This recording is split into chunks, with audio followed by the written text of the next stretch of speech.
Well, not only were city bragging rights on the line tonight for UC and Xavier in the Crosstown Classic, but each is trying to get some momentum going heading into the final couple of weeks before they begin conference play.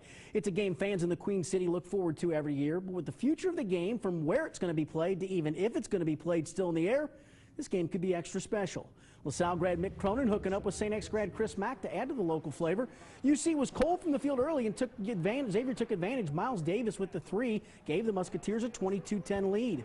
Cronin tried to light a spark under his team when Troy Copain was called for a block on this Justin Barton drive. Look at the top right of the screen. Cronin throws the jacket off, and his exchange with the officials got him teed up. Bearcats trailed as much as 35-14 in the first half, but got a three just before halftime by Sean Kilpatrick to make it 41-25 Xavier at the break.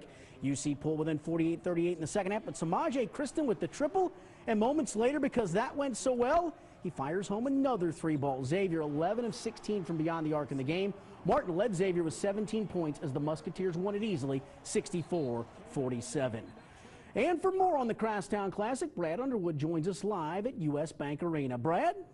Well, Richard, you mentioned that technical foul earlier in that game, and I'll tell you what, Coach Cronin took the questions after the game here. 47 minutes after the game is when he arrived at his press conference, well after Xavier finished all of their comments. But, you know, how do you explain a 17-point win against a team like UC after turning the ball over 20 times? Well, Coach Chris Mack says it was about toughness. His Xavier squad was just tougher, out-rebounding Cincinnati 33-20. You know, they started the game strong and they finished it strong, especially there with about 10 minutes to go on a 9-0 run.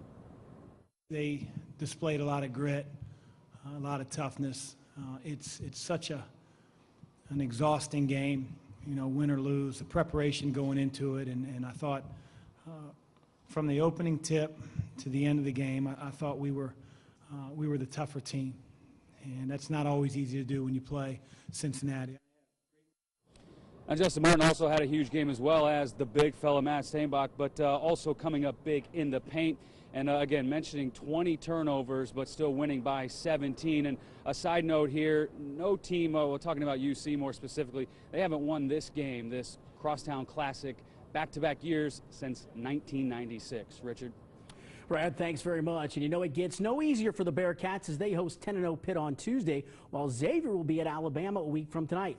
11th ranked Kentucky played its first true road game of the season today. The Wildcats, only 3 games so far away from Rupp Arena, were at neutral sites where they went just 1-2. John Calipari took his Wildcats to North Carolina this evening to face Roy Williams Tar Heels. Final seconds of the first half, Andrew Harrison to Willie Cauley-Stein tied the score at 30, but then Calipari got a tee, which helped North Carolina go up at the break 33-30. It was close throughout the second half before the Tar Heels pulled ahead 66-58, but James Young's three made it 66-61. And the Cats had a chance to pull within 2 with just over a minute left, but Andrew Harrison missed the 3, and Carolina off and running. Marcus Page for Bryce Johnson flushed it home, and the Tar Heels dropped Kentucky to 8-3 on the season, 82-77 the final. Ohio State hoping to improve to 10-0 in the season tonight when it hosted North Dakota State, which won at Notre Dame on Wednesday. Buckeyes started hot from the perimeter. Lenzel Smith Jr. with the 3. Then LaQuinton Ross drills the first of 3 threes. He hit in as many attempts in the first half on his way to 13 first-half points. Then it's Smith again for 3. Buckeyes took a 9-3 lead. Smith had 18 points in the game. Aaron Kraft had 7 assists for the Buckeyes, including 1 off the lob to Sam Thompson, who slammed it home. Ohio State made 6 of 11 threes in the first half, closed the half on what else? A 3 by Thompson for a 41-28 lead. Ross finished with 18, and the Buckeyes went on to win their 10th straight by double figures to start the year, 79-62. Indiana and Notre Dame playing in the Crossroads Classic, not to be confused with the Crosstown Classic in Bankers Life Fieldhouse in Indy.